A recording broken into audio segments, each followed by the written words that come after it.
Hello everyone, welcome back to the channel. I'm the GM Philosopher, and today I'm talking about what makes an awesome epic villain. I've had some comments requesting this, and I wanted to talk about this, and to be really honest, this is one of my most favorite things about running D&D, is creating and running awesome villains. And why is this the case? Because the villain represents the major challenge for the players. The villain is also serving the purpose of being perhaps the largest repository of your creative energy as a GM. They are sort of like the highest level of your creativity and your storyline that will slam up against the players and their attempts to create their story. And this is perhaps the best way for you to showcase your depth of storytelling, your depth of role play, your depth of believability and immersion. And this is why I think creating an awesome villain is really important. So I want to talk just a minute about some of the things that I think should go into creating an awesome villain. Now, there are many things. If you Google this, if you watch a few YouTube videos about this, you'll quickly learn that there are many elements that make up an important villain. And I don't want to go through all of them right here because a lot of them are more common sense and you can read about them in a lot of places. Instead, I want to focus on the things that I think are often overlooked in villains, that I think you should focus on, that I think make villains way better, that I think help us as GMs to run them way better, right? So the first thing is I really want every big bad evil guy. Now, this is not true of all lower level villains. In fact, lower level villains are often way simpler than this. They can still be good, they can still be deep, but the ultimate depth and immersion should come from the big bad evil guy. So that's the tip top, that's the apex of your story, right? Now, assuming you're running an adventure that doesn't have a big bad evil guy, this isn't really going to apply. But this does apply if you're running a big bad evil guy. He should be, or she, or it, or whatever it is, it should be operating at a conceptually creative and depth level that even challenges the players. And let me basically explain what this means. In order to make this character sophisticated, in order to make them believable, in order to create full immersion, it's really important that you delve deep into the psyche, into the background of this villain. And the reason why I say this is because this villain should challenge the players, even to the point where it challenges their perception of what is good. It challenges their perception of whether they are on the right side. It challenges their perception of, is your ideology correct? Is your philosophy correct? It challenges their ability even to believe in themselves. And let me kind of describe what I mean by this. One of the villains that I have put the most energy into in my D&D career was a villain who was basically the arch nemesis for a 3-arc campaign that lasted about 10 years. And he started life as a human wizard named Mazak, but something was strange when he was born. He was born with the ability to manipulate time in a very small way. What it turned out happening was he had gotten seeded with a shard of what was called the Time Stone, which is like a cosmic artifact. And it had happened by accident. He had sort of accidentally been seeded with this.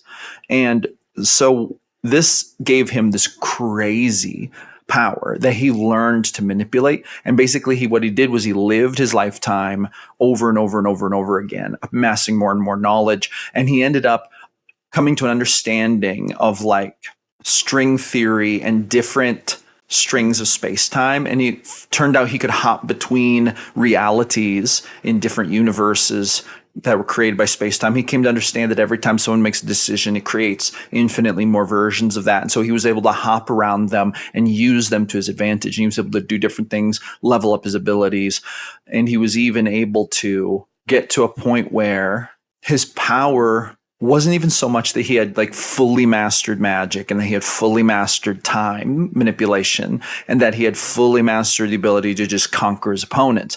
The real danger of this villain was the fact that he believed, like he truly believed, that the best thing for all of existence was for him to ascend to the pinnacle and to become basically the Lord of all, the highest God, the one.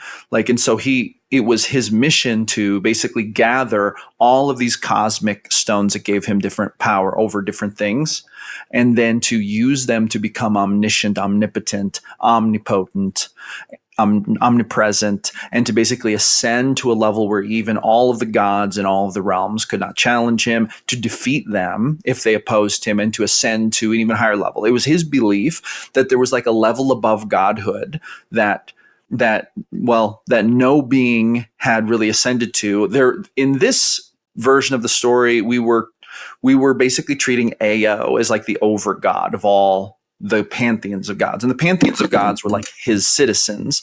And then those pantheons reigned over mortals. So his plan was to ascend to that realm, defeat Ao. And then he believed there was a level above that. It was a conceptual belief, but he believed that there was a level above this.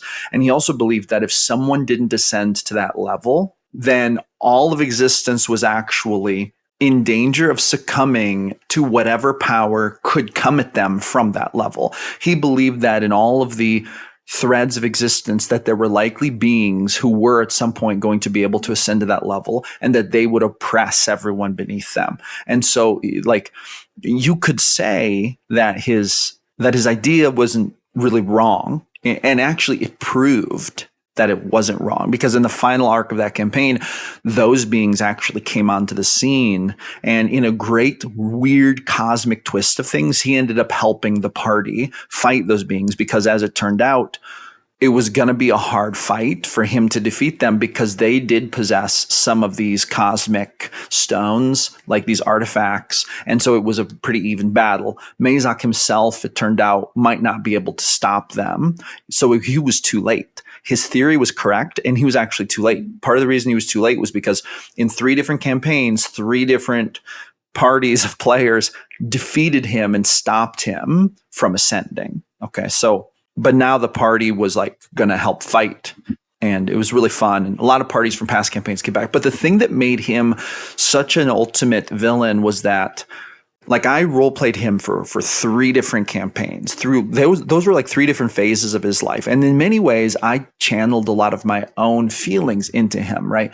So there's like some things he had. He was paranoid. That was one of his, like, the fact that he could travel through time, the fact that he had become so powerful made him extremely paranoid of anyone else who could possibly rival him. And so it was like impossible for him to have love connections, to have emotional connections, to have friends. He was a completely cold and isolated being, right? And so it turned out that in the first iteration, his first attempt to rise up to the realm of gods, his first attempt, that's what actually ended it. Was he had allies who could have helped him, but he was so closed off to them.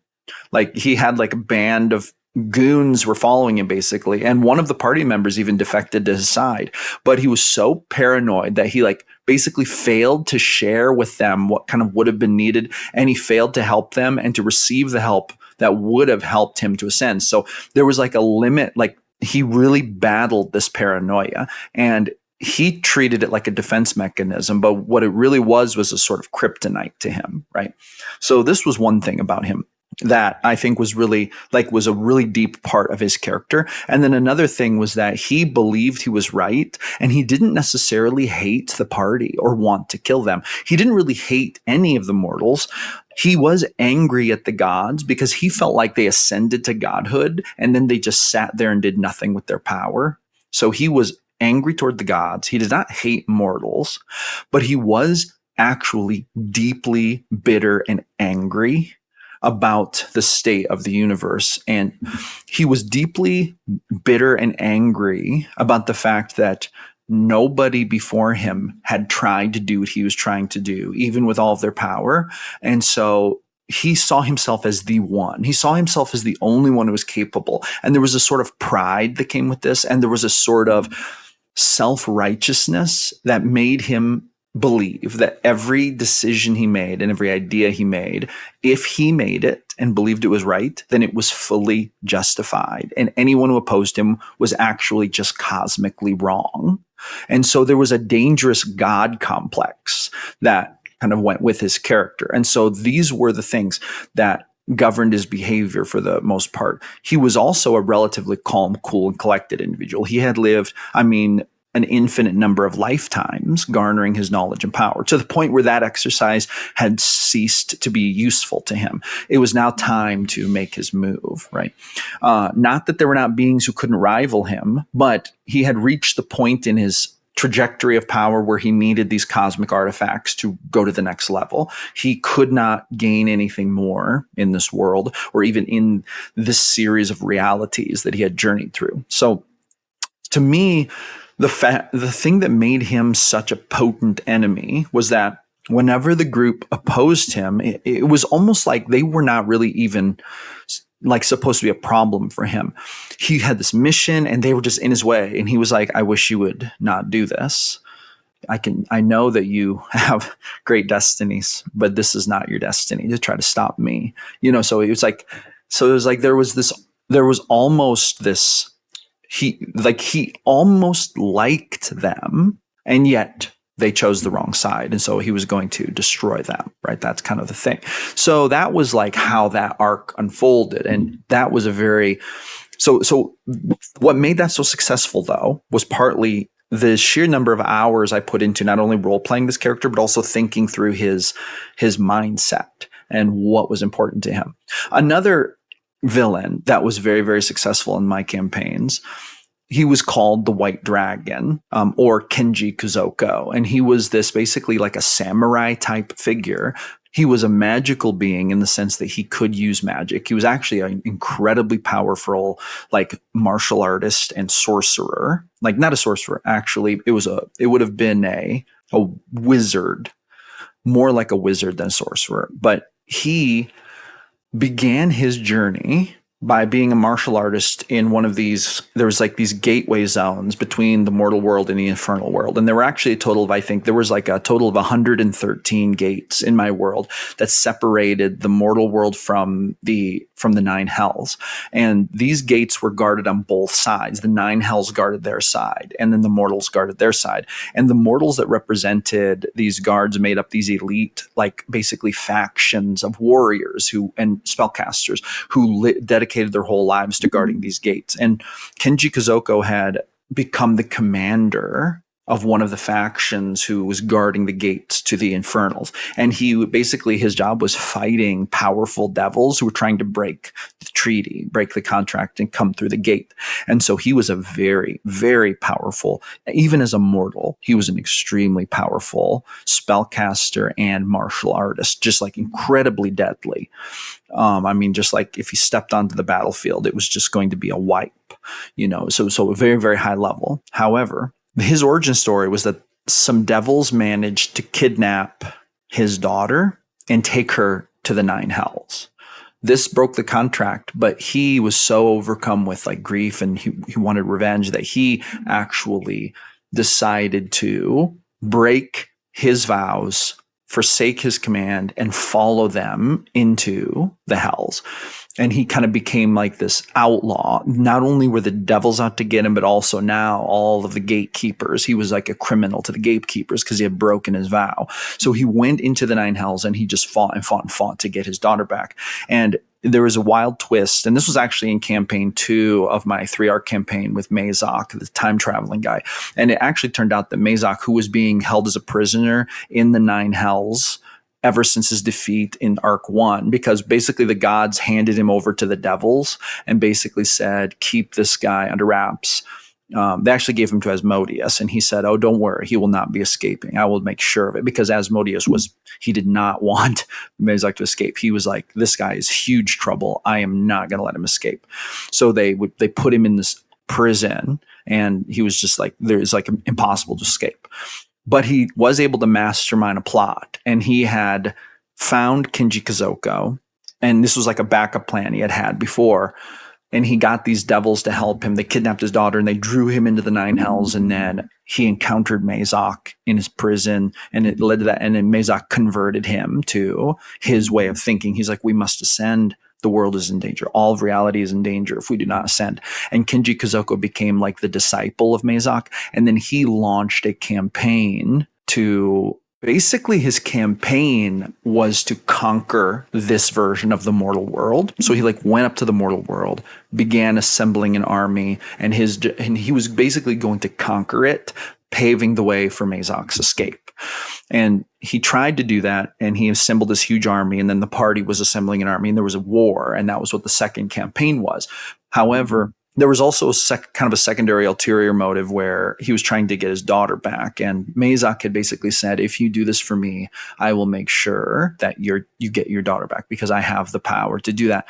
I have a power greater than life and death. I have the power over time. And so I can take her from another point in time and bring her here. So there was this kind of depth to it, like emotional depth. And so Kenji Kozoko became just an unflinchingly loyal disciple to Mazak. And so then that's what happened. And there's the big war. And then they fought him, and they did end up defeating him. And he ended up dying and being shipped to the Nine Hells to be kept a prisoner as well, though it would be short-lived, because a few generations later in campaign 3, Kenji Kozoko and Mazak would end up breaking out of prison and escaping. Another big thing about the White Dragon, Kenji Kozoko, so there's a depth to his character. He was a very lawful character. He did not break vows other than when he went to find his daughter. And that was like the one vow he broke. It was like martial supremacy and perfection and order. Like, in fact, and that ended up kind of being his downfall. And the way the party ended up defeating him was by actually doing a lot of kind of confusing, chaotic things that he could never plan on, because he was expecting them to engage him in the most orderly, organized, well thought out strategy possible. And they were like, if we fight him in a straight up fight, we will never win. He is too wise of a strategist. He is like, we can't beat him in a one-on-one fight. He's too martially advanced. Like, the group of them actually fought with him once in a skirmish, and he almost wiped the floor with them. They were like, we actually can't beat him in a fight. Our army cannot beat his army in a straight up fight. We have to find a crazy way to get him. So what they ended up doing was they concocted this really elaborate, chaotic plan to drop, this is kind of a weird story, to drop these whales that had been turned to iron from outer space on him like meteorites. And they ended up sort of like nuking him and his forces. And then they all swept in the confusion to take them out. And it was a very chaotic and crazy battle. And that's the way they were able to win. So, but the reason the White Dragon was such a good villain, and why like they kind of feared him, but they also respected him, was because like there were some things he would not do. For example, there were several times when he captured members of the party, but he would not kill them. What he would end up doing is letting them go. He would question them. He would also not torture them, right? So that he had these like moral grounds. And I just remember one member of the party got captured like 2 or 3 times by him. And it was always like he was afraid he was going to die. He was afraid he was going to get tortured. And then it never happened, because the White Dragon didn't, they learned something about him. He would not torture and he would not kill if he didn't believe there was cause. And even though these people were opposing him, he didn't find their conduct worthy of execution. For him to execute them would have brought dishonor upon him in his own eyes, right? So he had this code of ethics and this code of honor that caused him to conduct war in a certain type of way. And while this made him powerful, it also made him vulnerable to people who were willing to do dirty things. And so the group ended up having to do some rather dirty, when I say dirty, I mean like dirty in the scheme of warfare. Like they ended up having to adopt tactics that were not orderly, that were not organized, that were really chaotic and like surprising. And they had to think way out of the box, like way more out of the box than this Kenji Kozoko character would have thought. And that, as it turned out, they were successful at that. Part of it was because of his orderly brain, and he could only think so out of the box. So while he was a brilliant strategist, he was held back by his desire to want things in a certain line. And so, but these attributes made him a really interesting villain and a really interesting character. And so he was a very successful villain in my campaigns because of this. Now, with that being said, we're coming up on 21 minutes here, and I don't want to take up the whole time. Like I only say these things because I want to impart upon you what I think are the most important things for villains to have. And I've had other very successful villains in the past. And see, here's the thing about them. They are always relatively complex, but they always have like one or two predominant personality traits that double as being strong, but also they're extreme, so they tend to be a little bit of a weakness too. I find that the villains that I treat this way tend to be the most successful. And I also find that villains who give the party a reason to respect them are also, they work out much better. So if I do like, this is why like chaotic evil type villains, it's maybe a little harder to earn the group's respect with them. Not that it can't happen, because I have had it happen before, but it's a little bit more difficult to give the party something to respect about them. And you almost need it to where the party, like with the White Dragon, it's like, I'm going to conquer the world. We're setting the stage to save the world. Join me. Like, this is always a theme in my campaign zoo. The villains are like, join me. Don't fight me. Join me. Become generals in my army. Join me in this plot, because this is bigger than you. This is about something, right? And the best villains are always the one who actually have good intentions. But as they say, the road to hell is paved with good intentions. And the truth is that these villains are trying to accomplish maybe big good, but in a very violent fashion that's going to hurt, an unfathomable number of lives in the process, and ruin a lot of things in the process. And so there's the question of, is it worth it? And then the players should have to decide if this is worth it. So to me, these types of villains, the ones with good intentions who have reason to be respectable, but who are ultimately choosing to go the route of evil, these are the villains that I think perform the best from a roleplay perspective, and from the players being able to like really grab onto it. Anyway, there you go. There's my thoughts about that. I know that I rambled a little bit here, but I really hope that this has been useful to you. Give me a thumbs up and a subscribe if you like the content, and let me know. Drop me a link in the comments. Let me know what you think a good villain needs to have in order to be a good villain. Thank you all. I appreciate you. I'll see you on the next one.